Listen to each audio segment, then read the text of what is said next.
시원한 계곡 물소리가 들리는 곳으로 왔습니다. 한여름 숲의 보석 같은 약초를 만날 예정인데요. 작지만 단단한 생명력으로 여름을 지나면서 항암 약초로 특허를 받은 풀입니다. 계곡을 낀 산길을 걷습니다. 한여름의 숲을 환하게 밝히는 하늘 말라리 꽃이 보입니다. 꽃이 하늘을 향하고 있어서 붙여진 이름입니다. 산딸기도 익었는데요. 늦 봄부터 한여름까지 산행을 하면서 목마름을 가시게 하는 고마운 열매입니다. 여기도 하늘 말라리가 보이고요. 다시 길을 걷습니다. 고요한 산길이 참 좋은데요. 첫 번째 꿀풀을 만납니다. 해가 강한 산길보다 약간 그늘지고 습한 곳에서 잘 자라는 대표적 여름꽃이죠. 꿀풀은 꿀풀과에 속하는 여러 해사리풀로 네모난 줄기 끝에 꽃들이 둥글게 모여 핍니다.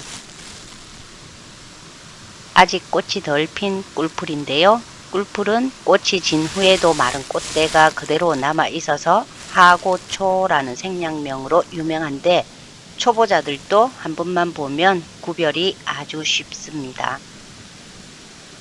잎은 마주나고 타원형이고요. 가장자리에 둔한 톱니가 있거나 또 없는 경우도 있습니다. 꿀풀과의 특징인 네모난 줄기를 가지고 있고요. 온몸에 여리고 흰 털이 많습니다. 꽃 차례를 자세히 보면 마치 작은 집을 쌓아 올린 듯 단정한데요. 꿀풀은 유럽과 아시아 전역에 널리 퍼져 있는 약용 식물 중 하나입니다. 특히 간에 열을 내리고 눈을 맑게 하는데 좋다고 해서 간열로 인한 두통, 어지럼증, 안구충혈에 자주 쓰였습니다. 민간에서는 기관지염이나 편도선염, 방광염에도 활용을 했고요. 염증 치료나 소변 불통, 그리고 해열 작용이 뛰어나 널리 이용했었다는 기록이 있습니다.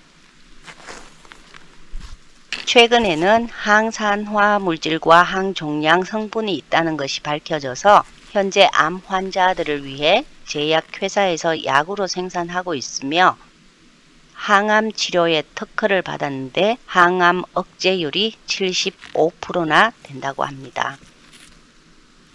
그 외에 녹내장이나 황반 변성, 고혈압, 결핵, 임질, 종기치료 등에도 사용이 되는데 머리가 아프거나 자주 어지럼증이 있는 사람에게 큰 효능을 보인다고 합니다. 특히 두통과 함께 눈 주변이 아픈 사람들에게 효능이 좋다고 하는데요. 꿀풀은 꽃이 필 무렵 날씨가 맑은 날 오전 중에 채취를 하고요. 바람이 잘 통하는 그늘에서 말리면 향과 색을 보존할 수 있습니다. 말린 꿀풀은 주로 차로 마시는데요. 꿀풀의 효능은 나열하기가 힘들 정도로 많아서 여름이면 항상 채취해서 차로 마시려고 노력을 하고 있습니다. 이런 봄에는 나물로도 이용을 하지만 쓴맛이 있기 때문에 데친 뒤 하루 정도 우려내어야 하고요. 우리나라에서 꿀풀에 대한 기록은 신농본 초경에 등장하는데 밝혀진 주요 성분은 플라보노이드와 테르펜입니다. 꿀풀은 맵고 쓴 편이며 독이 없지만 찬 성질을 가지고 있기 때문에 한꺼번에 많은 양을 복용하셔서는 안 됩니다. 꿀풀을 말려서 차로 마셔보면 청량감이 드는데 몸과 마음이 다스려지는 느낌이어서 좋더라고요. 꿀풀은 작지만 깊은 약효를 가진 식물입니다. 이 작은 풀 한 포기에도 생명의 순환이 있고 채취의 손길에도 윤리가 필요합니다. 자연은 늘 우리를 살피고 있으니 우리도 자연을 살피는 마음으로 필요한 만큼만 채취해서 몸을 이롭게 했으면 좋겠습니다. 중세 유럽에서 꿀풀은 자연이 준 상처 치료 약이라고 불렀는데요. 전쟁터에서 병사들이 이 식물을 상처에 문질러 치유했다는 이야기들이 있고요. 이는 신이 전쟁으로 피 흘리는 자들을 위해 뿌려준 약초라는 표현으로 구전되기도 했습니다. 이러한 표현은 점차 치유의 정령이 깃든 식물로 발전이 되었는데요. 동서양을 막론하고 꿀풀에 대한 효능은 오래전부터 인정이 되었던 것 같습니다. 또 북미 일부 원주민 부족은 꿀풀을 속삭이는 풀이라고 불렀는데요. 고열과 두통으로 고통받는 아이를 재울 때 꿀풀 잎을 불에 살짝 쬐어 냄새를 맡게 했다는 기록이 있습니다. 귀한 꿩의 다리를 만나는데요. 순백의 흰꽃이 예쁘지만 알칼로이드라는 독이 있어서 많이 먹을 경우에 구토와 설사를 하고 증상이 심하면 사망할 수도 있기 때문에 함부로 채취하셔서는 안 됩니다. 물 주변으로 꿀풀이 제법 많습니다. 한 무리에서 3분의 1 정도만 채취하며 이동 중입니다. 꿀풀꽃이 예쁘게 피어 있습니다. 보라색의 줄기에는 안토시아닌이 풍부한데요. 꿀풀의 줄기는 이렇게 보랏빛일 수도 있고 초록빛일 수도 있습니다. 계곡물을 바라보며 자라는 꿀풀이 너무 예뻐 채취하지 못하겠습니다. 건조하진 않지만 강한 햇볕에 노출이 되어서 스트레스를 받았는지 역시 줄기의 색이 짙은 보랏빛입니다. 안토시아닌은 자외선이나 온도 변화, 수분 스트레스 등에 대한 반응으로 만들어지는 식물의 방어 물질인데요. 꿀풀은 특히 햇빛이 강하거나 일교차가 클 때 또는 뿌리가 건조하거나 양분이 부족할 때 안토시아닌을 줄기에 축적해서 보랏빛을 띠게 된다고 합니다. 햇빛에 직접 노출된 줄기나 노화가 진행되는 줄기일수록 더 보랏빛을 띈다고 하죠.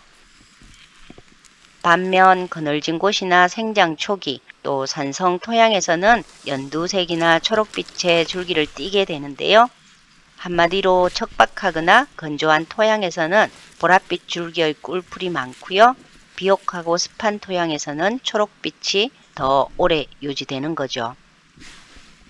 이렇듯 식물의 줄기 하나에도 환경을 말하고 있는데요. 생명의 지문처럼 줄기의 색은 지나온 계절과 땅의 기억을 담고 있는 것 같습니다. 꿀풀은 꽃이 반쯤 진 상태가 가장 좋다고 하는데요. 꽃이 모두 진 꿀풀도 괜찮습니다.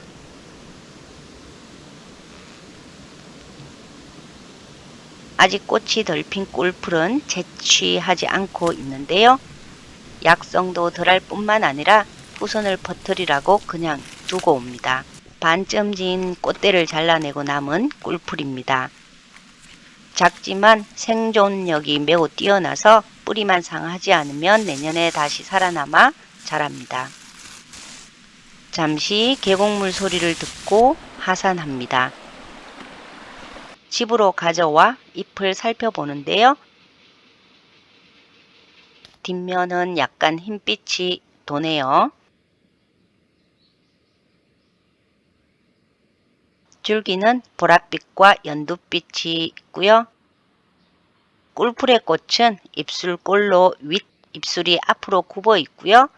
아래의 입술은 세 갈래로 갈라집니다.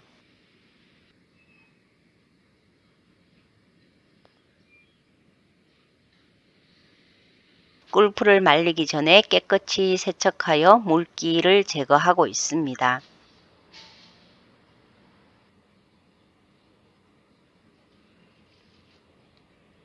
꽃을 따로 떼어서 말렸는데 반나절 만에 거의 다 마른 것 같습니다. 줄기는 잎과 함께 잘게 잘라서 말리는데 꽃보다 더 오래 걸립니다. 오늘은 꿀풀 꽃차 한 잔 해야겠습니다.